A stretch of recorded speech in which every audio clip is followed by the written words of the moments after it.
आज हम intermittent fasting यानी टाइम रेस्ट्रिक्टेड फीडिंग के बारे में बात करेंगे। इसके फायदे तो आप लोगों ने गूगल पर सर्च बहुत बार किए होंगे।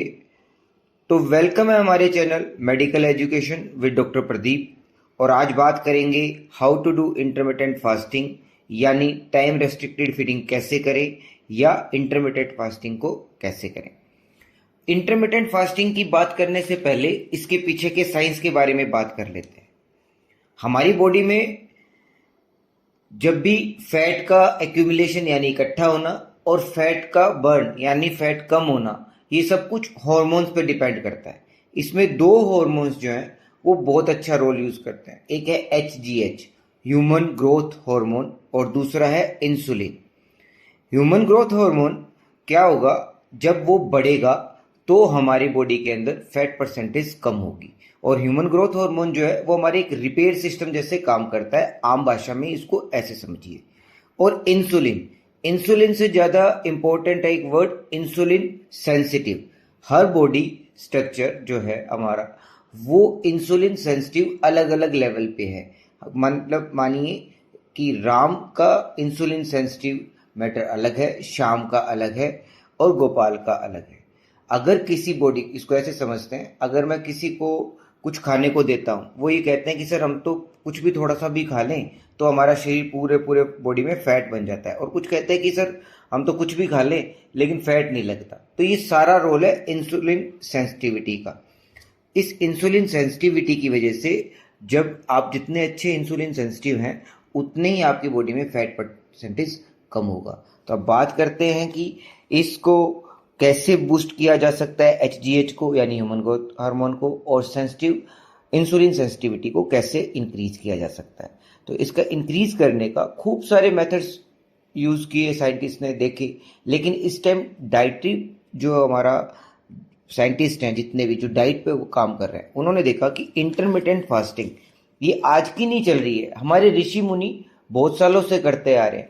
वो उस टाइम सिर्फ पानी पानी पे व्रत किया करते कि पानी का व्रत है। तो आज के टाइम में जिस तरीके का हमारी भागदौड़ की जिंदगी, हम पानी पे नहीं रह सकते। तो इसको इन्होंने थोड़ा सा मॉडर्नाइज किया, तो इसको हमने कहा इंटरमिटेंट फास्टिंग, या हमने इसको बोला टाइम रेस्ट्रिक्टेड फीडिंग। इसके अलग अलग साइकिल हैं। इजी साइकिल को बोलते हैं 12:12, यानी 12 घंटे आप फास्ट करें और 12 घंटे का विंडो पीरियड है आपके पास ईटिंग का। तो उस ईटिंग के दौरान आप क्या खाएं क्या ना खाएं इसके बारे में हम बाद में बात करेंगे। पहले हम बात कर लेते हैं कि 3 मेथड। इजी मेथड है 12:12। सेकेंड मेथड आता है जो पूरे विश्व में इस वक्त धूम मचा रहा है, जिसकी वजह से लोगों के कम से कम 20-20, 25-25 किलो वेट का लॉस हो रहा है without any disorder, without any complications. तो वो है 16:8, यानी 16 घंटे की फास्टिंग और 8 घंटे में आप अपने सारी कैलोरीज को खा लीजिए। उसको कैसे खाना है इसके बारे में बात करेंगे। एक आ जाता है हमारा last method, extreme method. Extreme का मतलब है आप फैट फास्ट करेंगे और 16:8 वाला प्रोसेस भी करेंगे, यानी आप 8 आवर्स में आप जो है फैट भी बिल्कुल नहीं खाएंगे। तो ये एक्सट्रीम लेवल अभी आपको करने की जरूरत नहीं है। बिगनर्स इसको 12 आवर्स से शुरू कर सकते हैं। जैसे उनको अप्रोच या जैसे उनको रिजल्ट आना शुरू होता है तो वो 16:8 रेशो पे आ सकते हैं। शुरू में इसमें दिक्कत आ सकती है कि पहले हफ्ते में आपकी बॉडी लो फील करे या एनर्जी लेवल लो हो जाए, तो उसमें आप घबराइएगा नहीं, क्योंकि वो एक वीक के लिए, एक वीक के बाद वापस आपको बूस्ट मिल जाएगा। जैसे जैसे हमारी एज बढ़ती है हमारा मेटाबॉलिज्म कम होता जाता है। इस मेटाबॉलिज्म कम होता है तो हमारी एनर्जी लेवल भी कम हो जाती है और हमारी फैट बर्निंग कैपेसिटी भी कम हो जाती है।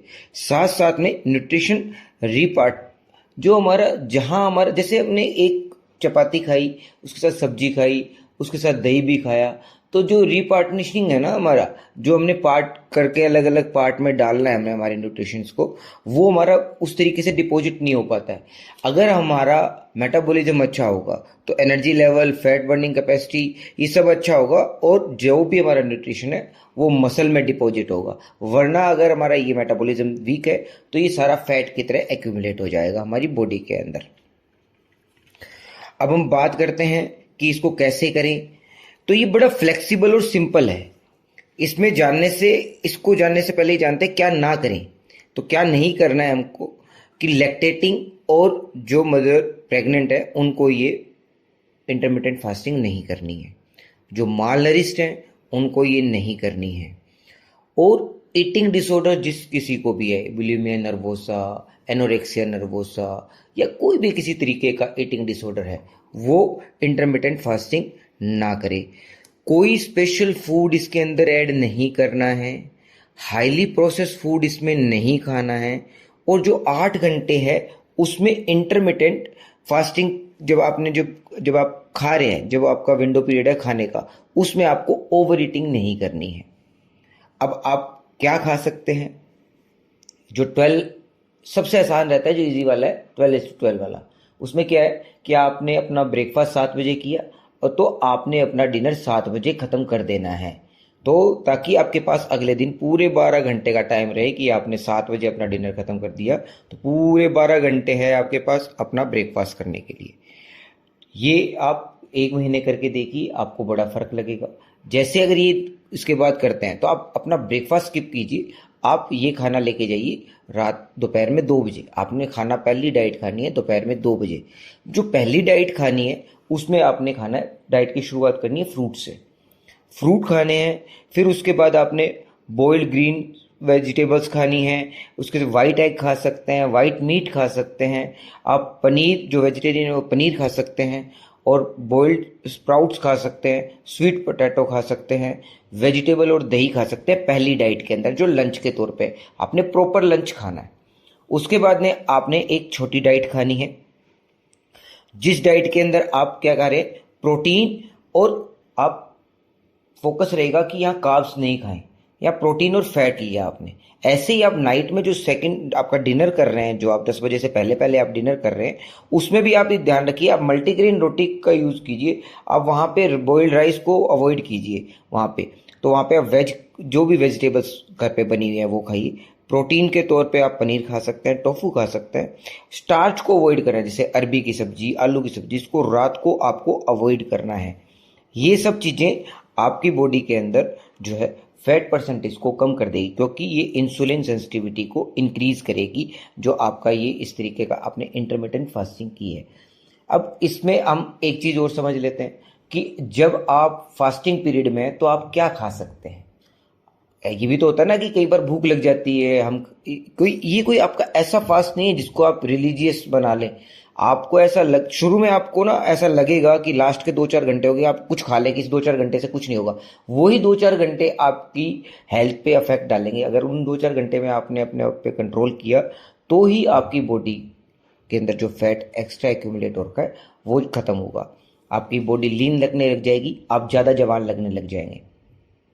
अब जो मैं कह रहा था कि हमें क्या खाना चाहिए जिस टाइम हम फास्टिंग पीरियड में, उस टाइम जो अगर हम देखें कि आइडियली तो हमें सिर्फ पानी पीना चाहिए, और पानी भी कैसा, थोड़ा गुनगुना नवाया पानी जिसके अंदर एक नींबू हम स्क्वीज कर ले, और वो पानी पीना चाहिए।